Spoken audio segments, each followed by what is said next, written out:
Nzamba pambola bino bana nzambe bisika no sozolanda biso partout dans le monde. C'est Eva Tim Abaper, président du ministère Abaper international na République démocratique du Congo, RDC. To memeli bino bonne nouvelle du royaume de Dieu. Na se plutôt partager na bino parole de Dieu to exhortation moko moke penza na journée à lelo. Oto bengi bongo comment vaincre les soucis.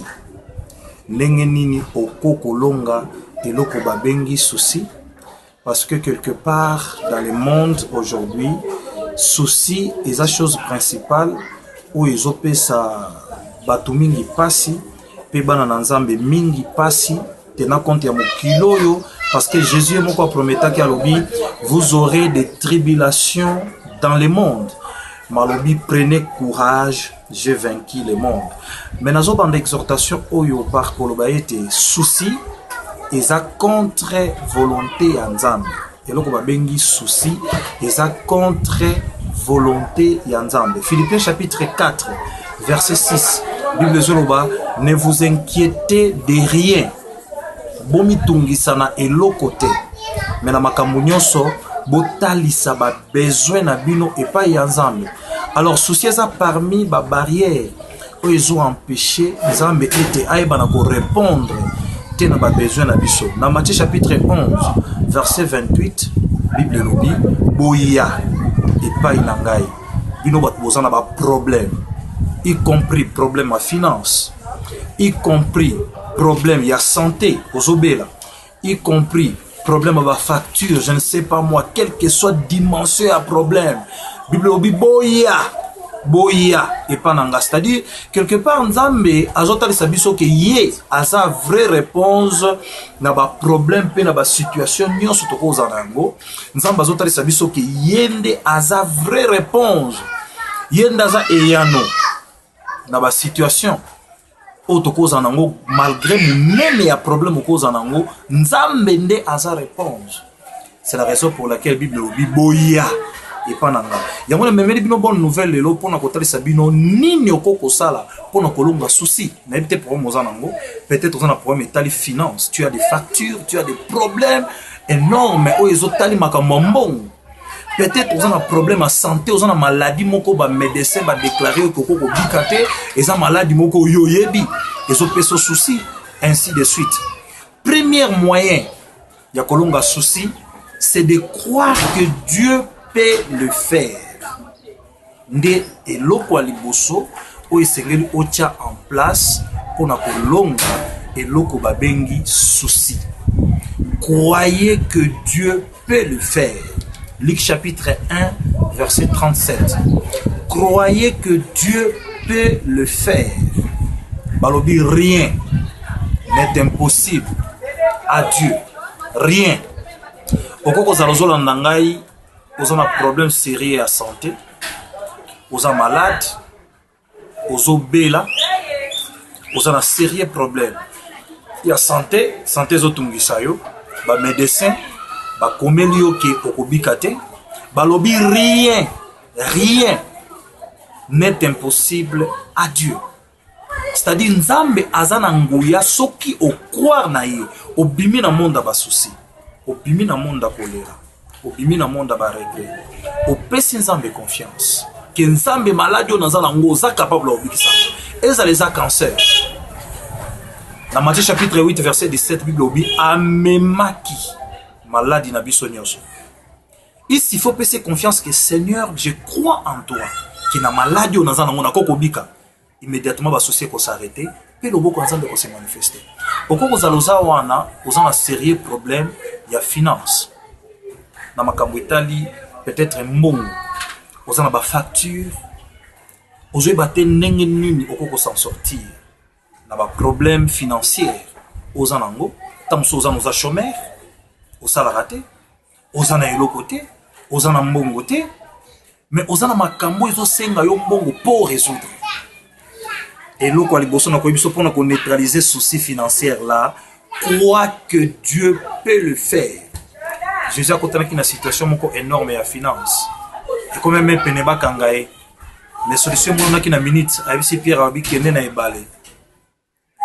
mbisi ya liboso kozwa fongola monoko na ye okozwa mboko pe solution emonanaki à l'immédiat ndeko yo moto ozolanda nga eloko nayebi biso ke situation nyonso oza nango mpona kovaincre souci ya likambo wana crois que Dieu peut le faire. Crois que Dieu peut le faire. Et ça la problème financier, et ça la problème à santé, n'habiter, et cause la situation moko grave, aux autres pour s'en sortir. Crois que Dieu peut le faire. Alors tant aux autres croire que Nzamba comme ça immédiatement il faut stopper souci. Au PC confiance. Yami balé. Pour na kolonga et loko babengi souci, c'est de lui présenter votre cas. La deuxième résolution, pour na kolonga et loko babengi souci.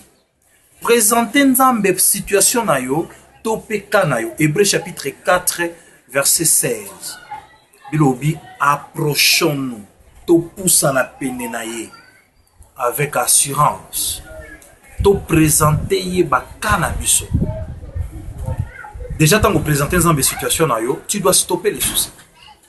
Donc se présenter les besoins nzambe dans la prière. Prière est un deuxième moyen oyo et qu'on neutraliser soucis. Dans place où on se plaindre, qu'on benga bat na ba téléphone, qu'on tient le boko na lita ma collé là, tu dois présenter ton cas à Dieu. C'est idem avec Anne. Dans 1 Samuel chapitre 1, Bible lobby, alelaki azaki choqué na makambo komilaki ye na mbanda na ye, ake ko se présenter pas inanzambe. Alors bin kolo edengai. Na komi na suka. Bible lobby kutuke akoma ki na niveau zo ko lobate. Akoma ki na niveau zo ko lobate. Azo sopa moteme pa inanzambe na ba blessure intérieure. Ou azaki na yango. N'est-ce pas kazo ki solution? A présenter ki nzambe kana ye. A yebisi nzambe alobi nkolo. Soko ko pesa nga ne fils ke mwana ya mobali na ko bonjolo ye.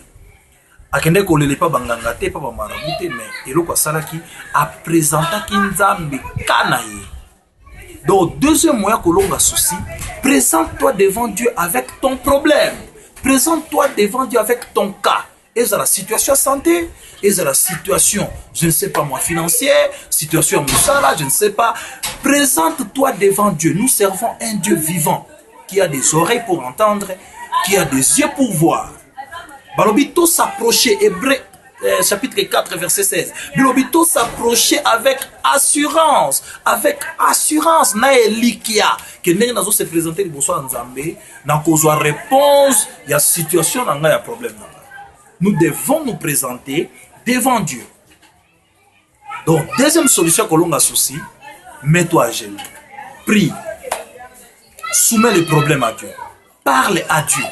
Sois à l'aise. L'obélaye, il est ton Père. Bible Zoloba, tant que tu sembles tout le notre Père qui est au ciel. Tata Nabiso Azanaliko. Il est notre Père. Papa, dans la situation financière. Papa, dans la situation à l'Ibala, Nazoluka l'Ibala, Nazozote, Pesanga l'Ibala. Et puis, tant que vous présentez Kanayo, Tikala Kimia. Tikala Kimia, Bimamba la moko na monde souci, Yemoko à recevoir dossier. À répondre yo. Merci, praise the Lord, praise the Lord. Yamisatu, pour na kolonga souci, okolonga yango, tangozo se contenter. Hébreux chapitre 13, verset 5. Bible dit, ne vous livrez pas à l'amour de l'argent, contentez-vous de ce que vous avez. Okolonga souci, tango ozako se contenter. Oyo ozana ngote, ozana besoin ngote. Tonda nzambe pona ozana. Tonda nzambe pona ndambo bilambo ozana. Kolula bozu ya mutute. Contentez-vous. Omoni plupart ba souci ezobota mana ba vie ya bato pona kolula. Voilà l'autre à Bali, voilà l'autre à Pambolani, voilà l'autre à Sombi voiture à Sika, à Zunda Kwasika, ainsi. Contentez-vous. Bible dans Hébreux 13:5 était, je ne te délaisserai point, je ne t'abandonnerai point. Tu dois te contenter. Sois content ou content de ce que tu es. Béni Dieu de ta vie. Ozana ngote, kumisanza me posana ngote, tonda ye pona o yozana. Tu verras que vie na yo ozana kimia. Parce que souci, et ça produit beaucoup de choses. Souci, ezobota makambo ibele. Souci, ezobima batu na liwa. Souci, ezobota malade ya motema. Souci, ezoproduire makambo ibele. ba facture on refuta ndenge nini likambo ya libala nazozwa libala te situation ya santé on akosuka lango wapi. Contentez-vous na position oza n'envie personne, sois fier d'être ce que tu es. Apporte pour la obina tondi nzambe pona oyo naza. Contentez-vous de ce que vous avez. Ozana yango ya ebele tonda nzambe pona yango. Ozana yango ya muke tonda nzambe pona yango. Bien-aimés, et c'est très important pour nous les enfants de Dieu, tobima na monde ya souci. Tobima na monde ya ba raisonnement. Tobima na monde ya kosala ba insomnie pona ko raisonner biloko ya mokili oyo. Bible lobi to mema ke lokote to ko kende pe na elokote. Eza ya wabino évangéliste Timothée Abaper topé Eva Tim la Kinshasa République démocratique du Congo. Numéro à contact nangeza plus 243 89 890 3100 plus 243 89 890 3100. Que Dieu vous bénisse. Zamba Pambola Bino. Soyez bénis au nom de Jésus. Tu as été avant toutes choses et tu demeures après que tout soit passé. Parce que l'alpha c'est toi, l'oméga c'est toi, l'envoyé de Dieu qu'on appelle Shiloh. La merveille que nous adorons. Shiloh le Messie. Celui qui devait venir et qui vint pour apporter la vie là où il y avait la mort. Pour restaurer tout ce qui était terni. Avec une puissance de régénération comme jamais le monde n'a vécu.